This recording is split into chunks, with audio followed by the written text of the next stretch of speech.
G'day and welcome to the Ball Boys Fantasy Basketball Podcast, brought to you by Hoopball. On the pod today, we are talking punt blocks, how to win your league using the punt block strategy, going in depth with our punting guide. Let's go! Jordan open, Chicago with the lead! Bryant to Shaq! Not a game. We talking about practice. LeBron James with no regard for human life. Anything's possible! Bosh, back out to Allen. His three-pointer, bang! Curry for three. Wow! Unbelievable! Making it rain in New York. We the North, or now we the champions. Not the destination, it's the journey. Mamba out. G'day and welcome again to the Ball Boys Fantasy Basketball Podcast, brought to you by Hoopball. My name is Mitchell Casey and you can find me on Twitter at BallBoysNBA. Go on there and chuck us a follow for some fantasy goodness throughout the season. And as always, I'm joined by my good friend Callum Mack. How you doing, man? Pretty good, man. As you know, I'm the minor premier of our league from a famous punt blocks build. Yes, so we're getting it right from the horse's mouth here today. Unfortunately, injuries did you in towards the end of the season and couldn't bring home that trophy last year with this build, but it happens to the best of us. We do know that there is a bit of luck involved in fantasy, but up until then, it was going well for you, wasn't it? It was. I really liked my build. I liked a good punt blocks team. I'd do it again. It was fun. Lots of value to be had in the punt blocks. So again, part of our punt mini-series that's going on at the moment, we've got a lot of videos out. We've already gone through a punt field goal percentage, a punt free throw percentage, punting points, punting assists. We've had a general how to punt guide. So if you haven't seen or listened to any of those podcasts, head over to YouTube, head over to Apple Podcasts, head over to Spotify, wherever you want to listen to your podcast, and check them out. Make sure you're subscribed. Make sure you're liking videos, giving us ratings, all that good stuff. But let's get into it. Let's get into the punt blocks. What are some advantages to punting blocks, Cal? Why did it work so well for you last year? Well, look, I wouldn't say I'm much of a racist, but That's not a good start for a podcast. we're pretty open-minded down here in Australia. But proceed. Yeah, go on. But a punt blocks team has a lot of great white big men that can pass. I think that's part of the build. You want to get the big white boys who can't really block the ball very well. They just don't get off the ground as much. We'll say they don't quite have the athleticism to get up there and sky up for the blocks. So it does end up, I guess, you're right, mistakenly so, being a bit of a white guy build. But yes, I don't think you should exclusively be trying to grab those white guys on your draft, just to be clear. But yes, so there's obviously a big amount of variance in blocks because it is such a low volume stat. You get one block per game, that's awesome.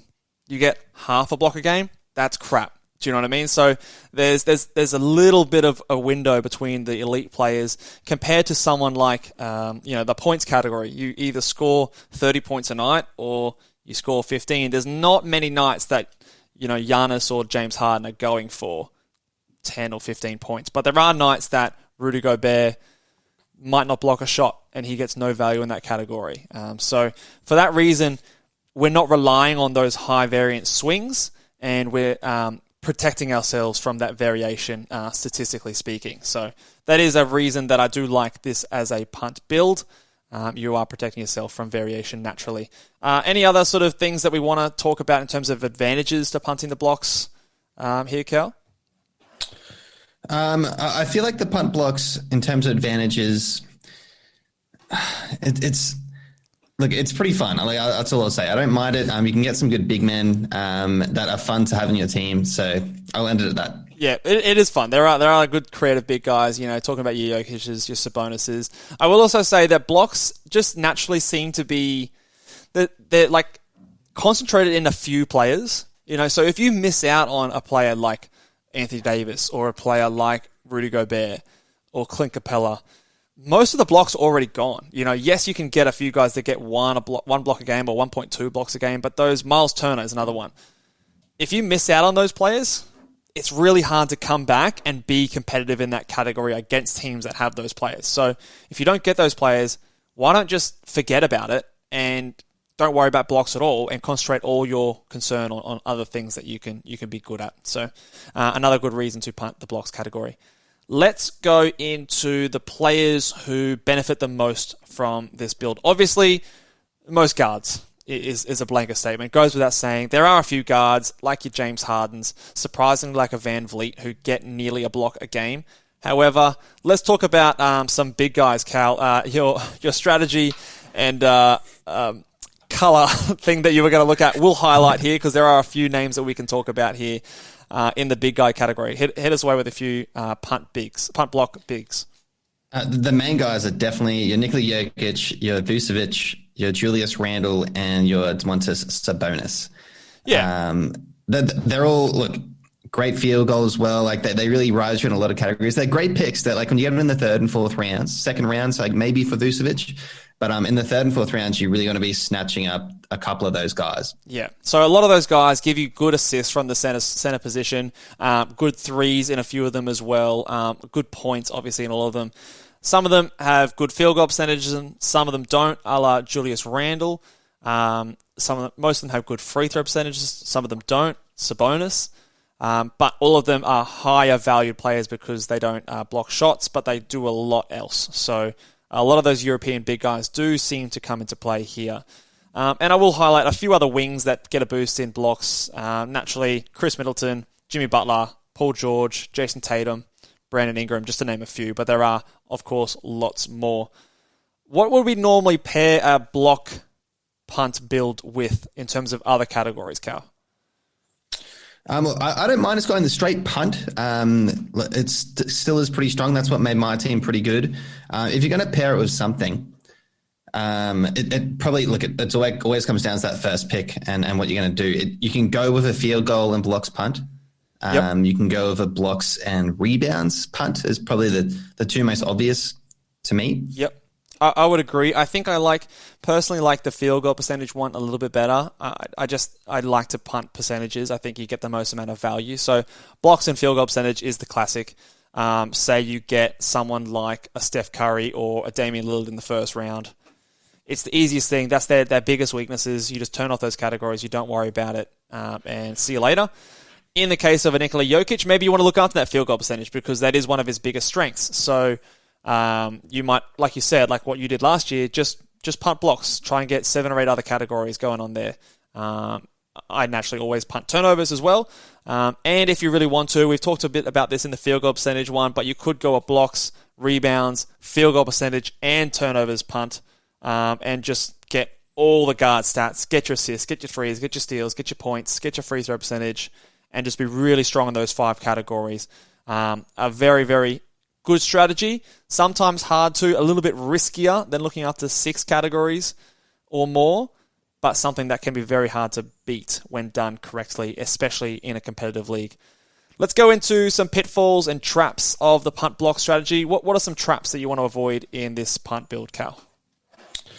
You just want to make sure that you get the right bigs. I think that's really a really important factor here. There's only a handful of them, and just to get the rebounds and to get your field goal as well. To make sure you do have the rebounds and field goal, you have to specifically go after and grab a few of the better punt guys for this punt blocks build.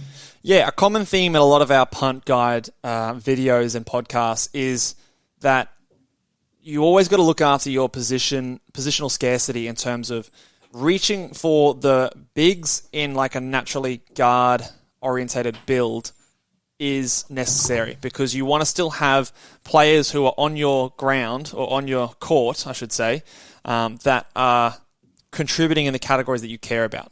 You still want bigs that can shoot threes. You still want bigs that can give you assists. You still want bigs that have good free throw percentage if you're looking after those categories. So, and they're harder to come by than guards that do those things, obviously. So prioritizing grabbing those guys early that are a bit more unique, like your Julius Randles, Vucevic's, Jokic's, etc., is the way to go because then you can naturally get all those guards later that don't block any shots that are much more valuable in your build, and there are a lot more of them. So definitely something to do. Also, just need to make sure that, like all things, you keep your mind open and be aware of what you're punting, if you're punting blocks only, or if you're going to do a multi-category punt, and trying to be switched onto that as soon as possible, because then you can get the most amount of value as you can. Anything else there, Cal, or happy to sort of move on from there? I'd say with the punt blocks, don't feel scared that you have to just like really lock it in to begin with, because I think the blocks is a good one to fall into when you get to like kind of like that fifth round and you look at your team like, oh, there's no huge blocks here. You don't have to lock it in early for this punt build. Yeah.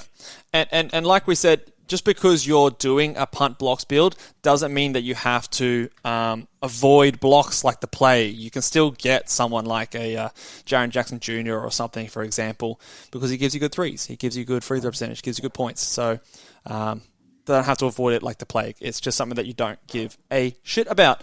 Let's move on to our first 4-round mock build with a punt block strategy. Now, I'll highlight a few players in the first round that you might already start to be thinking, all right, I'm punting blocks. The classic ones, I think we've mentioned them all already.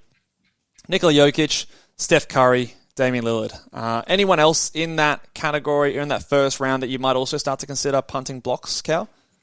You could do it with James Harden as well. Yep.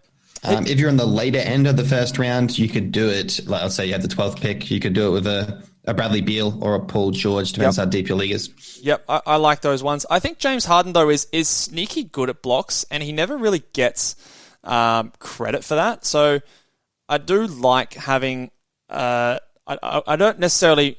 My mind doesn't go to a punt blocks build when I've got James Harden in my team, because he gets 0.8 a game, which is pretty good for a guard.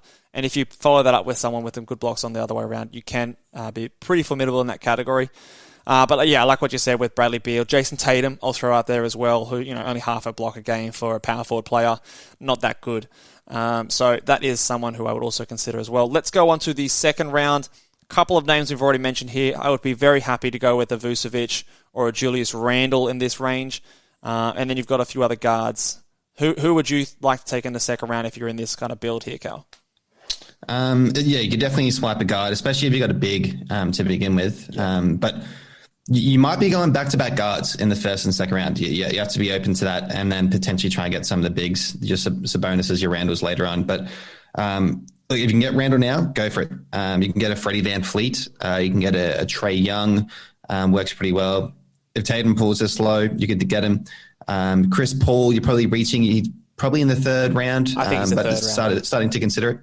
Yeah, I think Chris Paul's a third rounder. Even though his value per game might be higher than that, I still worry. I know he's been healthy the last couple of years, but he is getting older. He's 36 years old. So I do think that for that reason alone, he's a third rounder for me. And the fact he doesn't score as many points. If you are grabbing those guys like your Fred VanVleet, your Trae Youngs, even like a Kyrie Irving to a certain degree, I do think you've then got to start to think about, okay, am I punting blocks or am I punting blocks, field goal percentage, and maybe rebounds as well? Because you've put yourself in a fairly big hole in those categories, especially your Fred VanVleets and your Trae Youngs, because they are very poor field goal percentage guys.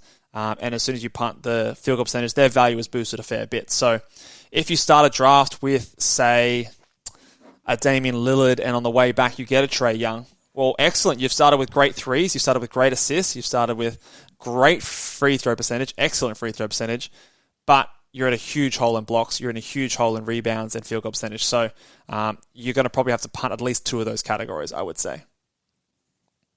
Yeah, I totally agree. If you landed something like that, it is pretty realistic to this potentially just punt the field goal as well. It's always a good category to punt anyway, just because as we mentioned it's up and down each week. Yep. All right, let's move on to the third round. Who are some guys that you might consider here? Obviously, we've mentioned Chris Paul already. Here's where I feel comfortable drafting him. You might get a player like Sabonis. He's probably back end of the second, start of the third round here for me. Anyone else here that catches your eye there, Cal? Yep, Sabonis definitely screaming at me because, look, you have to get those rebounds. He's a rebounding boy, 12 rebounds a game. Huge. So he should really be a priority in your third round. Otherwise, you got the guards, like always, and your Zach LaVine, your D Book.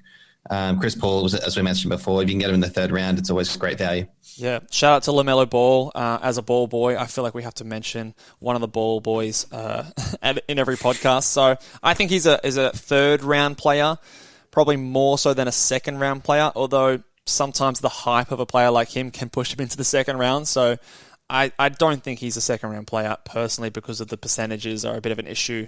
And they are a pretty deep team over there in Charlotte as well. So I like him in the 3rd round. And let's move on to the 4th round here. I've highlighted this guy because he is someone who I just think is going to have a big year. And it's OG Anunoby. And he is found ranked 64th on Yahoo at the moment with the update recently. Look, the 4th round might be on the earlier side of things, but I still really like him. He's going to get you massive steals, good percentages, good threes. I think his scoring is going to increase this year, obviously with a few injuries and a change. Lowry's gone. So I think his usage is going to go up this year. Who are some other guys in the 4th round that fit a punt blocks build? If you need some assists, you could reach out and get a Conley, maybe in the 4th round. It could be a bit early, maybe as a 5th rounder. You could even do DeMar DeRozan. He usually goes around this range because of his value in the 3-3 percentage. Maybe you got someone with a bad free throw and you decided to even it out a bit by getting someone good like DeMar. Scary Terry Rozier, I think, is around this range as well. We've mentioned a few other punts now. He fits a lot of builds, that man. Yeah, he is a good player to fit a few different builds. I like what you mentioned about the DeMar DeRozan. I think typically, I feel like he's going to slide in drafts. I don't have his rank on Yahoo in front of me right now, but I feel like he is someone that might naturally slide because he's in a new team. Obviously, Zach LaVine's the man there. He's probably going to lose a bit of value, but he's still someone that's incredibly efficient in both field goal percentage and free throws, which is super rare. So if you are a team with like a Nikola Jokic or something like that, and maybe you draft a Sabonis to pair with him, and you want to boost that free throw percentage in like the 4th round, it's really hard to do outside those first 1 and 2 rounds to get those big volumes. So I do like getting a DeMar DeRozan. And then you're looking at probably like a punt, blocks, and threes strategy. And he would fit that really, really well. So if you go down that route, that's a good starting point for a team. And maybe on the 2nd round, you do get someone like a Julius Randle or something like that off the top of my head. And then you've got a really good start to your team there. You can start picking up your guards later on in the draft, get lots of good value. So I like DeMar DeRozan for this build a lot. Anyone else that you sort of think we should highlight there for the punt blocks build? We mentioned Brandon Ingram, didn't we? He's a pretty good fit. Yep. You could there's heaps of point guards like there was, like Malcolm Brogdon can do pretty well. Kyle Lowry late in the draft. All the point guards, it's a point guard heavy thing. That's why you have to focus on those big men. Really lock in the big guys early. As soon as you get those big guys, those point guards are going to open up to you. I really like actually maybe in more of the 5th round because you're going to get a bit more value. But if you have to in a competitive league at the end of the 4th, this is okay. I like Darius Garland this year. I think he's going to take another step forward in his 3rd year. There seems to be a lot more talk about it being more Garland's team than Sexton's team. So I do like him, and obviously one of his big glaring weaknesses is he gets 0.1 blocks per game. So if you don't give a shit about that, then you don't give a shit about that. I think he's going to get some good points, assists, threes, all those good point guard stats that you can get later. So, all right, well, that might do it there. This will conclude our punt build mini-series. Coming up soon, we've got some mock drafts coming up. So we're looking forward to doing a few of these in the preseason. So keep an eye out. Follow us on Twitter at BallBoysNBA if you want to be a part of the mock draft and mock against the Ball Boys and the expert himself in Callum McMullen, the punt expert. Are you looking forward to that mock draft coming up this weekend, Cal? Oh, 100%. I'm locked in for it. I'm not too sure what strategy I'm going to go with yet, but I'm ready to improvise a bit. Yep. It'll be our first mock draft of the season, so we'll see how we go. The pressure's on. The first time I've done a mock draft with an audience, so we'll see how it all goes down. But if you are watching on YouTube, make sure you are subscribed. Make sure you hit the thumbs up button to help our videos get some traction so we can do some more of these fun podcasts. 5-star rating on Apple Podcasts, and we will catch you guys next time. Laters.